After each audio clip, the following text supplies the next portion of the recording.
Yeah, I'm curious what you think of this idea. Like, I go to a counselor also. Like, I have a few networks of friends, but I also have my counselor who like I go to once every week or every other week, and like I just kind of spew out as much crap to him as possible. And afterwards, I feel insane. I don't know if you've ever done it or experienced that, but to me, that's been like super therapeutic on my journey of Yeah, self improvement. tell me about that. What do you mean you feel? That's interesting. So, like, I guess sometimes, the people in your life, you got your friend, maybe your girlfriend, maybe your parents. Sometimes, like, it's nice to be vulnerable with them, but it's also sometimes you have so much to say that it's like, there's not enough time, or I don't want to burden you in this moment.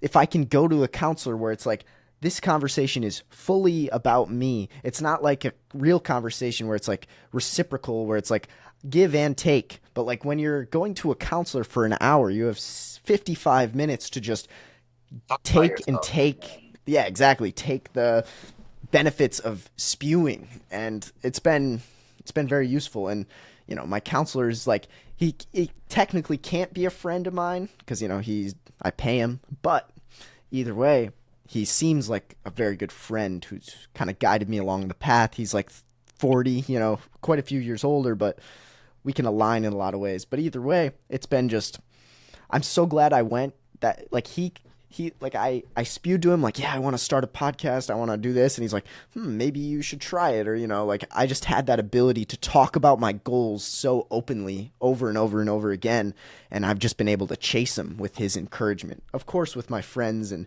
family's encouragement too, but that's just been another piece that's been helpful. But Yeah, and I'm pretty sure that helps you too because it's from a stranger who's kind of objectively guiding you. mm, There's not a lot of emotions or like. I feel like I don't think you'll like that. It's like it's coming from a stranger, and he can probably feel your energy of a lot of things you want to do, and help guide you. I've never had a.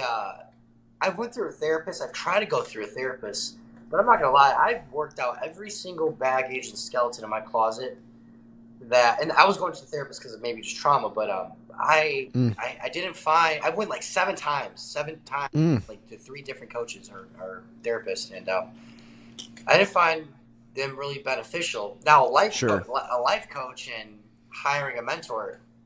This guy sounds like he's a mentor or more of a like, being a life Yeah, coach for you, right?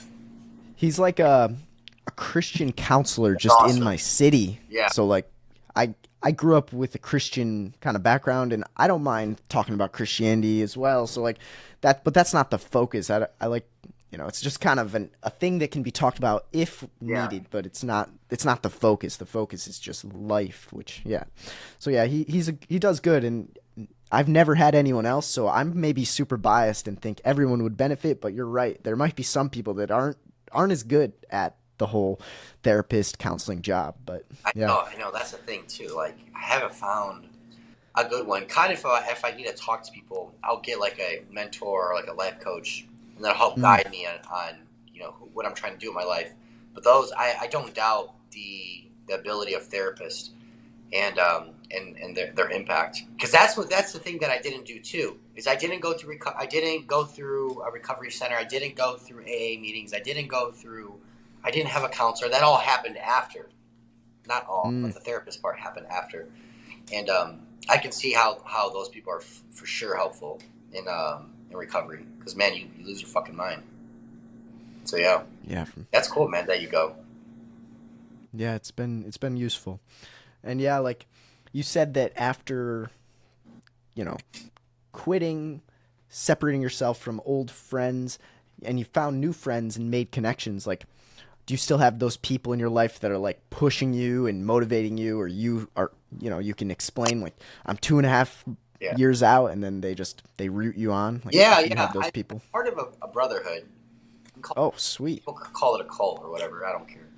Mm. It's not a cult, but it's ran by Bedros Keuilian. It's called the MD. Oh, Yeah, it's called the MDK Project, and I took it.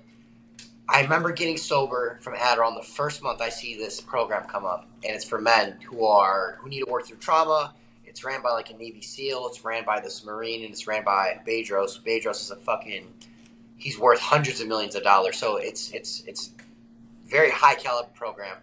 At the time that I was taking it, it was about $10,000. Mm. I put 10K down. I had to borrow it. It wasn't mine. And I went through this program. I think there's a 40% attrition rate, which means 40% of guys fail who go through the program. I ended Oh up wow. passing and graduating.